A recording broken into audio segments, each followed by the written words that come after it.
اعوذ باللہ من الشیطان الرجیم، بسم اللہ الرحمن الرحیم۔ حضرت ابراہیم علیہ السلام اور حضرت اسماعیل علیہ السلام کی قربانی ایک رلا دینے والا واقعہ۔ حضرت ابراہیم علیہ السلام اللہ کے برگزیدہ نبی تھے جن کی زندگی آزمائشوں سے بھری ہوئی تھی۔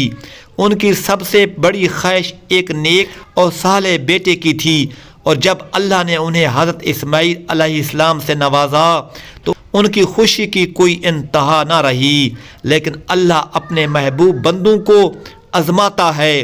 ایک رات حضرت ابراہیم علیہ السلام نے خواب میں دیکھا کہ وہ اپنے بیٹے حضرت اسماعیل علیہ السلام کو اللہ کی راہ میں قربان کر رہے ہیں۔ نبیوں کے خواب وحی ہوتے ہیں، یعنی سچے ہوتے ہیں، لیکن یہ کیسی آزمائش تھی۔ وہ بیٹا جس کے لیے انہوں نے برسوں دعائیں کی، جس کے بغیر وہ زندگی کا تصور بھی نہیں کر سکتے تھے، اب اللہ کی راہ میں قربان کرنا تھا۔ حضرت ابراہیم علیہ السلام کئی دن یہی خواب دیکھتے رہے، اور آخر کار انہیں یقین ہو گیا کہ یہ اللہ کا حکم ہے۔ انہوں نے حضرت اسماعیل علیہ السلام سے بات کرنے کا فیصلہ کیا۔ حصہ نمبر 2، بیٹی کی رضا اور تسلیم۔ حضرت ابراہیم علیہ السلام حضرت اسماعیل علیہ السلام کے پاس گئے، ان سے پیار کیا اور فرمایا، بیٹے میں خواب میں دیکھتا ہوں کہ میں تمہیں اللہ کے حکم سے ذبح کر رہا ہوں، تمہاری کیا رائے ہے؟ ذرا تصور کریں، ایک باپ اپنے جگر کے ٹکڑے سے کہہ رہا ہے کہ وہ اسے اللہ کی راہ میں قربان کر دے، اور وہ بھی اپنی مرضی سے۔ حضرت اسماعیل علیہ السلام نے یہ سن کر کہا، ابا جان جو حکم ملا ہے اسے پورا کریں، انشاءاللہ آپ مجھے صبر کرنے والوں میں پائیں گے۔ سورۃ الصفات آیت نمبر 102 میں آتا ہے، یہ وہ لمحہ تھا جب محبت، عقیدت اور فرما برداری کی سب سے اعلیٰ مثال قائم ہوئی۔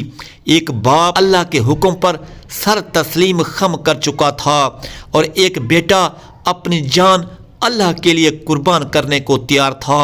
حصہ نمبر 3، قربانی کا عظیم لمحہ۔ حضرت ابراہیم علیہ السلام نے حضرت اسماعیل علیہ السلام کو ساتھ لیا اور مکہ کے قریب منا کی وادی میں پہنچے۔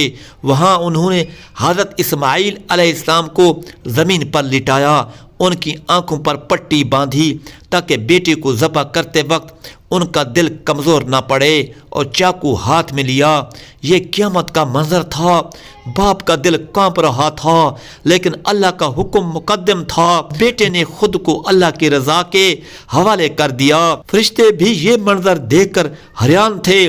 جیسے ہی حضرت ابراہیم علیہ السلام نے چاقو چلایا، اللہ کا کرم ہوا، حضرت جبرائیل علیہ السلام اللہ کی طرف سے پیغام لے کر پہنچے، آئے ابراہیم تم نے خواب کو سچ کر دکھایا، اور ہم فرما برداروں کو اسی طرح آزماتے ہیں۔ سورۃ الصفات 104 اور 105 آیت نمبر میں آتا ہے، اللہ نے حضرت اسماعیل علیہ السلام کو بچا لیا اور ان کی جگہ ایک جنتی مینڈھا قربانی کے لیے بھیج دیا۔